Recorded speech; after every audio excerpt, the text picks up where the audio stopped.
नमस्कार दोस्तों, आप सभी का स्वागत है आपके अपने YouTube चैनल पर।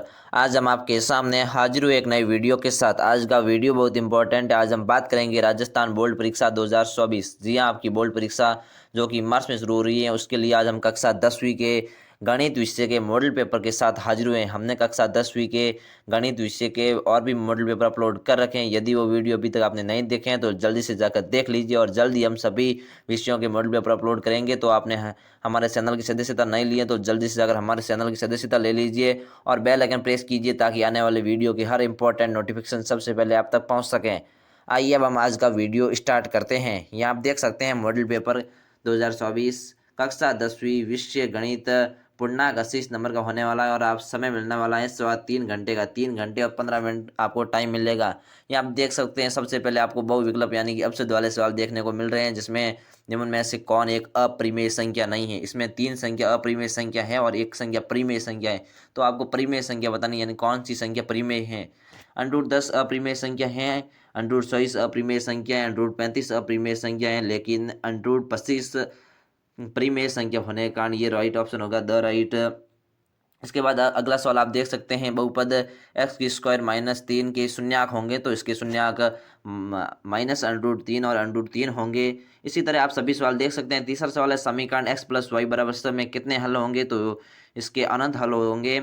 इसके बाद अगला सवाल है, एक सर वाले रैखिक समीकरण की घात हमेशा होती है, एक होती है। समांतर श्रेणी 6, 9, 12 और 15 का सारांतर क्या है। इसका सारांतर 3 है। जैसे 6+3 9, 9+3 12, 12+3 15। इसी तरह आप सभी सवाल कर लीजिए और इसको आप पहले बिना देखे हल कीजिए ताकि आपको परीक्षा में ज़्यादा से ज़्यादा अंक ला सको। आपको पता पड़े आपको कौन से प्रश्नावली अच्छी लगती है, यानी कि कौन से प्रश्नावली में से आपको सवाल हल हो जाते हैं और कौन सी प्रश्नावली के सवाल नहीं हल हो पाते हैं। जिस प्रश्नावली के सवाल आपसे हल नहीं हो पाते हैं उस प्रश्नावली को आपको दोबारा देखिए और उसके ज़्यादा से ज़्यादा प्रश्न हल कीजिए ताकि आप सभी प्रश्न आराम से परीक्षा में हल कर सकते हैं। तो इसको आप सबसे पहले आप बिना देखे यानी कि एक कॉपी लेकर उसमें सभी सवाल हल कीजिए। मैं आपको उत्तर नहीं बताऊंगा, फिर मैं कभी सभी के एक साथ सॉल्यूशन बता दूंगा और आप खुद फिर करने के बाद उदाहरण में से देकर, या आपके पास पासबुक है या अन्य कोई भी साधन है उससे आप आराम से देख सकते हैं। तो आप सभी सवाल आराम से देख लीजिए।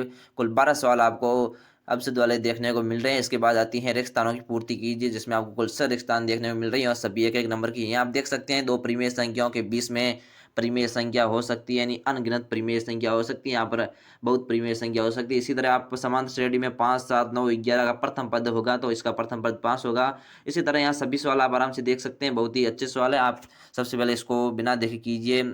इसके बाद तीसरा सवाल है, वह द्विघात बहुपद लिखिए जिसके शून्याक 5 हो 8 हो। अगला सवाल है कि 9 पेंसिल तथा 8 पेन का मूल्य 54 रुपये है तो इसको 20 गणितीय समीकरण के रूप में आपको लिखना है। तो इसको आप आराम से लिख सकते हैं। ये सभी सवाल आपको एक एक नंबर के हैं, जो कि कुल 12 सवाल ये भी हैं जो अति लघुत्मक सवाल हैं। इसको आप आराम से देख सकते हैं। समांतर श्रेणी 2, 7, 12 का 10वां पद ज्ञात कीजिए। 3 पद ये हैं तो इसके बाद आप 10वां पद ज्ञात कर सकते हैं। जैसे 2, 2 + 5 7, 7 + 5 12, तो 5 5 का अंतर है। इसी तरह आप 10वां पद आराम से ज्ञात कर सकते हैं। तो इसको आप आराम से कर लीजिए। इसके बाद आते हैं खंड ब, जिसमें आपको लघुत्तरात्मक सवाल देखने को मिल रहे हैं। जो 2 नंबर के सवाल हैं यहाँ हैं कि अभाज्य गुणनखंड विधि द्वारा चिन्हों और 404 का लघुत्तम समावर्त्य ज्ञात करना है। तो इसको आप आराम से कर सकते हैं। इसके बाद अगला सवाल है, एक द्विघात बहुपद ज्ञात कीजिए जिसके शून्यकों का योग तथा गुणनफल क्रमशः -3 और 2 हैं। अगला सवाल है कि दो समपूरक कोणों में एक बड़ा कोण छोटे कोण से 18 डिग्री अधिक, उन्हें ज्ञात कीजिए। अगला सवाल है कि दो संख्याएं ज्ञात कीजिए जिसका योग 27 और गुणनफल 182 हो। तो इसको आप आराम से कर सकते हैं। इसी तरह यहाँ सभी सवाल आप देख सकते हैं जिसमें आपको 3 नंबर के सवाल भी देखने को मिल रहे हैं। ये आप देख सकते हैं।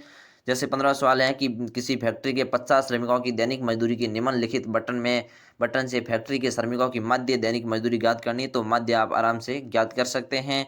आप उदाहरण से देखकर ज्ञात कर लीजिए, लेकिन खुद से एक बार ज्ञात कीजिए ताकि आपको परीक्षा में याद रह सकें।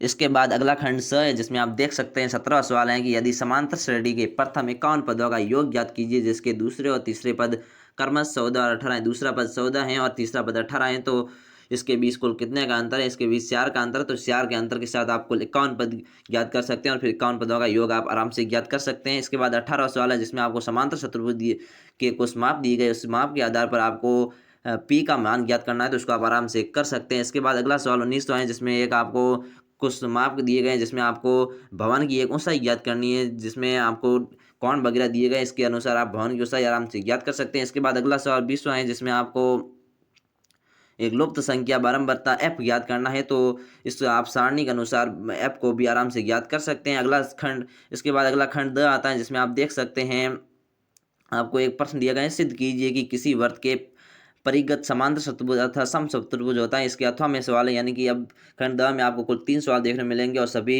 अथवा वाले सवाल हैं, तो इसको आप आराम से कर सकते हैं। इसके बाद आता है 22वां सवाल, सिद्ध कीजिए। आपको साइन थीटा और कोस थीटा का सवाल है, दोनों में से आप एक कोई भी कर सकते हैं, सिद्ध करना है।